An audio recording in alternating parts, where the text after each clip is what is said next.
हमारा गुनाह है कि आदर्श नगर की जनता इस खराब सड़क को रोज देख रही है, रोज इस पे से गुजर रही है, रोज उनके वाहन क्षतिग्रस्त हो रहे हैं, रोज उनकी सफाई होती है तो ऐसा हाल आपको दिखता ही नहीं। हम तो बिल्कुल नर्क में जी रहे हैं, जिससे बीमारी फैलने का तो खतरा रहता ही रहता है। और दूसरा, इतना ज़्यादा इंक्रोचमेंट है, ना पुलिस कुछ करती है। आप रात को यहाँ से अकेले निकल नहीं सकते, एक साइड का रोड पूरा बंद किया हुआ है। करप्शन के 40 साल आदर्श नगर विधानसभा में चुनाव लड़ने आया अब तक का सबसे भ्रष्ट प्रत्याशी। उगाहीबाज मुकेश गोयल पर लग चुके हैं गंभीर आरोप। एमसीडी की खराब छवि के सबसे बड़े खलनायक की नजर अब विधानसभा पर। आदर्श नगर विधानसभा में चुनाव आयोग के लिए सबसे बड़ी चुनौती बनेगी मुकेश गोयल की पैसे की बंदरबाट। राजनीति में विश्वासघात व गद्दारी तथा भ्रष्ट प्रत्याशी आने की वजह से चिंतित हैं आदर्श नगर के आप कार्यकर्ता। दिल्ली में आदर्श नगर विधानसभा का अपना इतिहास रहा है। एशिया की सबसे बड़ी सब्जी मंडी आजादपुर मंडी इसी विधानसभा में आती है। इसी विधानसभा में कई पॉश कॉलोनियां भी आती हैं। इस विधानसभा में कई कॉलोनियां अभी भी विकसित हो रही हैं, लेकिन सभी को अपने मकान की मरम्मत करवाने से लेकर मकान बनवाने पर प्रति लेंटर के हिसाब से भारी रकम भ्रष्टाचार के रूप में चुकानी पड़ती है, क्योंकि इस विधानसभा में एमसीडी के इतिहास का सबसे भ्रष्ट नेता रहता है। इतना ही नहीं, वह इस विधानसभा की हर वार्ड से पार्षद भी रह चुका है। इस वजह से मकान की मरम्मत से लेकर मकान के हर फ्लोर के हिसाब से यहाँ तक कि गलियों की साफ सफाई व मरम्मत करवाने के लिए भी सबको पैसे देने पड़ते हैं। आदर्श नगर में एमसीडी की रिश्वतखोरी की सबसे बड़ी वजह मुकेश गोयल है। अभी कुछ समय पहले ही मुकेश गोयल का एक स्टिंग सामने आया था, जिसमें वह एमसीडी के एक जेई से 1 करोड़ की रिश्वत मांग रहा है। एमसीडी में मुकेश गोयल का पिछले 30 साल से एक छत्र राज रहा है। एमसीडी के एक कर्मचारी से लेकर जेई तक तथा अन्य बड़े अधिकारी भी अपनी काली कमाई में से मुकेश गोयल को हिस्सा देते हैं। मुकेश गोयल पहले उन अधिकारियों को भ्रष्टाचार करने के लिए मजबूर करता है और फिर उसका सबूत अपने पास छुपा कर रखता है। इस वजह से एमसीडी के ज्यादातर कर्मचारी व अधिकारी मुकेश गोयल को मैनेज करके चलते हैं। ऐसा पिछले 30 सालों से होता है। मजाल है कि एमसीडी में एक सिक्का भी अगर इधर से उधर होता है तो उस पर मुकेश गोयल को बतौर टैक्स देना होता है। यही कारण है कि नए साल में मुकेश गोयल गिफ्ट पहुंचाने के लिए कैसे 1 करोड़ की रिश्वत मांग रहा है। और बड़ी बात यह है कि इसके लिए वह आम आदमी पार्टी का नाम लेने से भी नहीं चूकते हैं। मुकेश गोयल पहले आजाद नगर के एक मोहल्ले में आटा की चक्की चलाते थे। एक पूर्व सरकार में कद्दावर मंत्री रहे मंगतराम सिंघल के कार्यकर्ता थे। यहीं से मुकेश गोयल की राजनीति की शुरुआत होती है और दिल्ली की राजनीति में सबसे बड़ी गद्दारी का इतिहास भी यहीं से शुरू होता है। मंगतराम सिंघल की पीठ में छुरा घोंपकर मुकेश गोयल पहली बार पार्षद बने। हालांकि इसमें पूर्व मंत्री व कद्दावर नेता मंगतराम सिंघल का बहुत बड़ा योगदान भी था। पहली बार पार्षद बनने के बाद मुकेश गोयल ने एमसीडी को इतना गंदा कर दिया कि एमसीडी की छवि दिल्ली की जनता की नजरों में बड़ी खराब होने लगी। इसके बाद मुकेश गोयल चुनाव में अपनी भ्रष्टाचार व रिश्वत की काली कमाई से वोटर को खरीदकर चुनाव जीतता आया है। इतना ही नहीं, अपने राजनीतिक गुरु मंगतराम सिंघल की पीठ पीछे षड्यंत्रों रचने में मुकेश गोयल कामयाब रहे और कांग्रेस की सीट से कई बार विधानसभा टिकट पाने में भी कामयाब रहे। लेकिन आदर्श नगर विधानसभा की जनता मुकेश गोयल की चाल और चरित्र जानती थी, इसलिए वह अब तक मुकेश गोयल को बुरी तरह हराती रही है। हालांकि मंगतराम सिंघल कांग्रेस पार्टी के विश्वसनीय नेता थे। उन्होंने कभी भी पार्टी में मुकेश गोयल के बारे में विरोध नहीं किया और न ही पार्टी से अपनी नाराजगी जाहिर की और न ही पार्टी पर कोई आरोप लगाया। इसी बीच मुकेश गोयल आदर्श नगर विधानसभा के जिस वार्ड से पार्षद होते, अगली बार उस वार्ड को बदलकर चुनाव लड़ते थे। लेकिन मैं आपको एक बात बता रहा हूँ कि वो अनुभवी बहुत हैं, लेकिन उन्हें भागने का अनुभव है। हर बार सीट छोड़ के भागते हैं, कभी पार्टी छोड़ के भागते हैं, पार्टी जिसे अपनी माँ कहते हैं उसे छोड़ के भाग जाते हैं, विचार को छोड़ जाते हैं।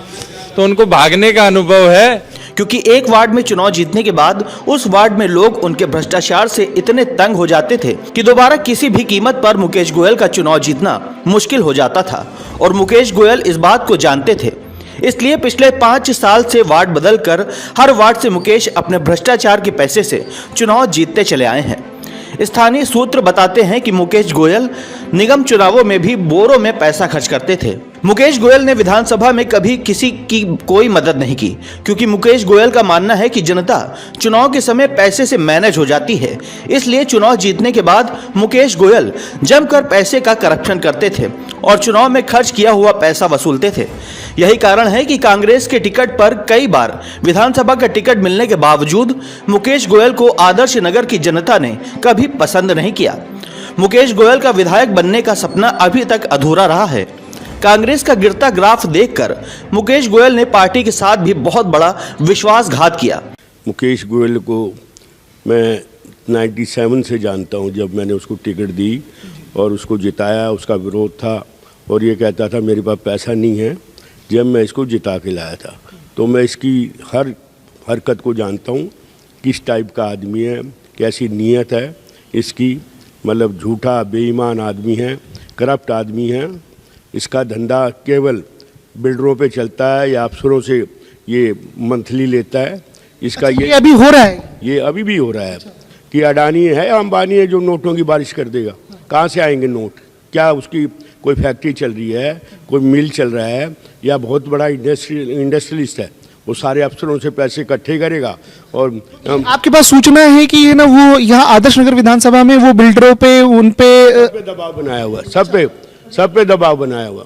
दबाव बना। हाँ, जितने बिल्डर हैं सब डरे हुए हैं। वीडियो चली थी। हाँ, जो बिल्डर हैं वो डरे हुए हैं, अफसर डरे हुए हैं, क्योंकि ये सदन का नेता है। जो भी है उनके खिलाफ कभी भी आवाज़ उठा सकता है। तो अफसर भी करप्ट हैं, तो ये उनका भी नेता करप्ट है, ये मैं कहना चाह रहा हूँ। पहली बार हमने ये भी सुना, जनता बोलती है कि मंगत राम जी ने उनको उंगली पकड़ करके सिखाया, वो चले हुआ करते थे। ये बात कितनी सही? नहीं, ये तो बिल्कुल सही है जो लोग कह रहे हैं। मैं बता तो रहा हूँ आपको कि मैंने 97 में उसको टिकट दी थी। टिकट आपने नगर निगम के लिए दिया? हाँ, नगर निगम के लिए। उस वक्त विधायक हुआ था? मैं विधायक नहीं था, मैं 93 में इलेक्शन हार गया था। तो मेरे को कहा गया था कि आप निगम पार्षद का चुनाव लड़ो। उस समय हमारे दीपचंद बंधु जी दिल्ली प्रदेश के अध्यक्ष होते थे। मैंने कहा भी मैं चुनाव नहीं लड़ूंगा, मैं तो विधायक का चुनाव लड़ूंगा। तो मैंने, ये मेरा वर्कर था, मेरे पास काम करता था, तो मैंने इसको, मेरी अच्छी गुड बुक्स में था, तो मैंने इसको 97 में टिकट दे के, जो मेरे को ब्लैंक टिकट दी थी बंधु जी ने, वो इसको मैंने दे दी थी। और उसके बाद इसका जो फाइनेंस था वो मैंने करवाया।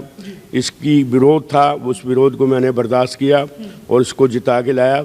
बल्कि मेरे बेटे को मैंने वजीरपुर में ड्यूटी लगाई थी। उस समय वजीरपुर इंडस्ट्रियल एरिया भी इसी में शामिल था। तो मेरे बेटे को, संजय सिंघल को, टीबी हो गई थी वहाँ की मिट्टी से, क्योंकि वहाँ केमिकल की मिट्टी थी।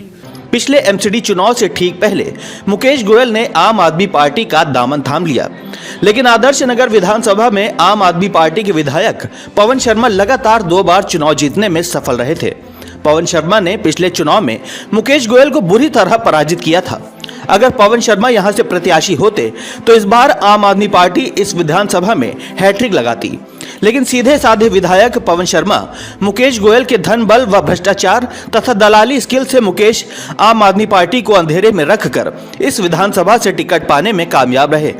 आम आदमी पार्टी मुकेश गोयल के सहारे आदर्श नगर विधानसभा में हैट्रिक लगाना चाहती है, लेकिन मुकेश गोयल के विरुद्ध मौजूदा राजनीतिक समीकरण कुछ ठीक नहीं है और ऊपर से मुकेश गोयल का जमीनी रूप से भ्रष्टाचार उनके लिए बड़ी मुसीबत खड़ा कर रहा है। लोग बड़े पैमाने पर नाराज हैं। इसका कारण है कि पिछले 30 सालों में हर घरों के निर्माण पर एमसीडी में मोटी रिश्वत देनी पड़ी है। मुकेश गोयल जहां से पार्षद होते थे, एमसीडी का कोई भी काम बिना पैसे के नहीं होता था। तीनों पार्क ग्रीन पार्क कर रखे हैं। आप जरा इस कैमरे घुमा के देखो, ये कितना ग्रीन पार्क है। ये ग्रीन एक भी नहीं है, एक भी ग्रीन नहीं है। अब इस गांव में हमारे को शादी फंक्शन करने पड़ते हैं, ब्याह शादी छोटे से, तो हम कहाँ करें जाके? आसपास कुछ है नहीं, और किसी पे फाइनेंस की कंडीशन ऐसी रहती है कि वो नहीं कर पाता बाहर जाके, तो हमारे को यहाँ कराना है। और यहाँ पहले होते थे शादी फंक्शन, वीडियो रिकॉर्डिंग। क्या होता है? अब क्या होता है? अब यहाँ कुछ भी नहीं होता, बंद पड़ा है। और एक बार भी आज तक नहीं आई यहाँ पे। कभी ये भी देखेंगे लिए कि गली में पानी क्यों भर रहा है। ये बिना बरसात पानी होता है, बिना बरसात पानी हमेशा गलियां पैक मिलती है, इतना पानी इसका नीचे होता है इनमें। समस्या है यहाँ, ना झाड़ू बार ना कोई पानी और कुछ नहीं है यहाँ, तो सब बेकार है राया गांव में। तो आगे तक भी गए हैं हम, एमसीडी के जो डायरेक्टर साहब है उन तक गए हैं, तो मैडम कोई सुनवाई नहीं है। इसके अलावा निगम चुनाव में पैसे के दम पर व अपने घात चरित्र से पिछले निगम चुनावों में जिस तरह मुकेश गोयल ने बेईमानी से अपने विरोधी प्रत्याशियों को नीचा दिखाया, वह छल बल से चुनाव हराया है, वह सभी मुकेश गोयल के खिलाफ भी चुनाव प्रचार करेंगे। मुकेश गोयल के विरोधी आम आदमी पार्टी, कांग्रेस व भाजपा में बहुत आक्रामक हैं। ऊपर से मुकेश गोयल के ऊपर अपने ही गुरु से विश्वासघात का पुराना इतिहास रहा है और अपने गुरु से विश्वासघात के बाद मुकेश गोयल ने कांग्रेस पार्टी के साथ भी विश्वासघात किया है। मुकेश गोयल की पुरानी पार्टी के कार्यकर्ता भी मुकेश गोयल से नाराज हैं और चुनाव में बदला लेने के लिए ताल ठोक रहे हैं। वहीं दूसरी तरफ पूर्व केंद्रीय व कद्दावर मंत्री मंगत राम सिंघल भी अपने पुत्र के बहाने राजनीति में सक्रिय होते नजर आ रहे हैं, जिससे कांग्रेस कार्यकर्ताओं में एक नए जोश व ऊर्जा का संचार हुआ है। हालांकि भ्रष्टाचारी और एमसीडी के सबसे घाघ नेता कहे जाने वाले मुकेश गोयल अपनी उम्र के अंतिम पड़ाव में हैं। सवाल यह उठता है कि मुकेश गोयल को आदर्श नगर विधानसभा की जनता किस नजर से देखती है, क्योंकि आम आदमी पार्टी के कार्यकर्ता जो अभी तक मुकेश गोयल का विरोध करते आए हैं और जो मुकेश गोयल द्वारा प्रताड़ित होते आए हैं, वह मुकेश गोयल का प्रचार कैसे करेंगे, ये एक बड़ा सवाल है। वहीं पर मुकेश गोयल कांग्रेस में रहने के दौरान आम आदमी पार्टी की वार्ड पार्षदों की जड़ों में मट्टा डालने का काम किया था। सवाल यह उठता है कि उन्हीं के लिए अब गोयल प्रत्याशी हैं। वहीं कांग्रेस से प्रत्याशी मुकेश गोयल के राजनीतिक गुरु मंगत राम सिंघल के परिवार से चुनाव लड़ रहे हैं, जो कि एक बहुत बड़ा फैक्टर है। पिछले कई वर्षों में पहली बार कांग्रेस के पूर्व कद्दावर नेता मंगत राम सिंघल तथा आदर्श नगर विधानसभा की राजनीति के भीष्म पितामह कहे जाने वाले मंगत राम सिंघल किसी समर्थकों के पास पहली बार आदर्श नगर की राजनीति के खलनायक मुकेश गोयल को सबक सिखाने का मौका मिला है। नतीजा जो भी होगा, लेकिन चुनाव आयोग के पास सबसे बड़ी चुनौती आदर्श नगर विधानसभा में होगी, क्योंकि यहां मुकेश गोयल द्वारा चुनाव जीतने का हर हथकंडा अपनाया जाएगा, चाहे पैसे की बंदर बाट हो या शराब वितरण हो या जो भी हथकंडा मुकेश गोयल द्वारा अपनाया जाएगा, वह चुनाव आयोग के सामने एक बड़ी चुनौती पेश करेगा। चुनाव आयोग के लिए निष्पक्ष चुनाव कराना इस विधानसभा में एक बड़ी चुनौती होगी।